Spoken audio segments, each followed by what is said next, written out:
Hi everyone, welcome back to our channel.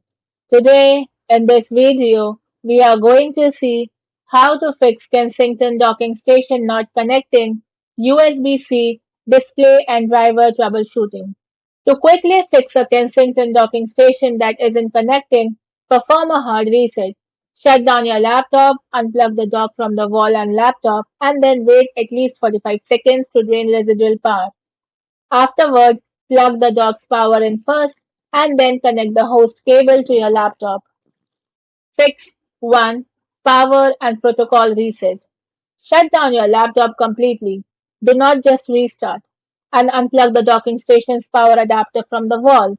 Then disconnect the USB-C/Thunderbolt cable from your laptop. Now wait for 45 to 60 seconds to completely drain any residual power. After that, reconnect the dock's power to the wall and turn on your laptop. Wait for the OS to load and then plug the dock back again. Fix 2. Check cables and connection. Connection issues are often caused by inadequate or faulty cables. Avoid generic cable. Use the exact high quality certified Thunderbolt 4 or USB-C cable that came with your Kensington dock. Direct connection. Plug the dock directly into a wall outlet rather than a shared power strip, as this prevents electrical interference. Laptop port. Ensure you are plugging the dock into the designated charging or Thunderbolt port on your laptop, not a standard data-only port.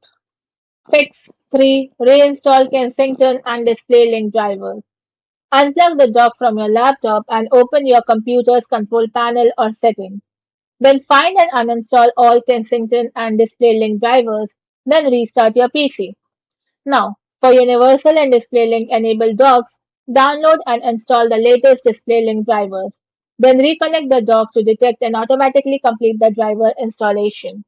Fix 4. Monitor and peripheral troubleshooting.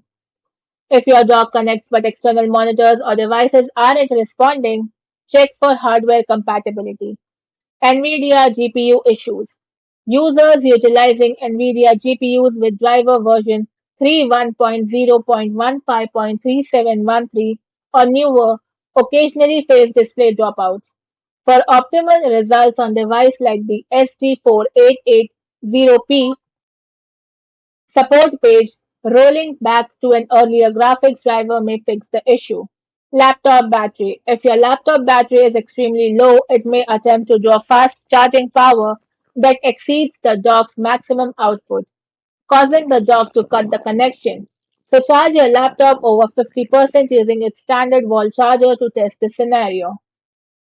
For power prioritization. On MacBooks and PCs, unplugging all devices from the dock and plugging them back in a specific order. First dock, then host cable to laptop, and then all the external devices can successfully initiate bandwidth prioritization and resolve display dropouts. Thanks for watching, and for more such informative videos, do like, share and subscribe to our channel.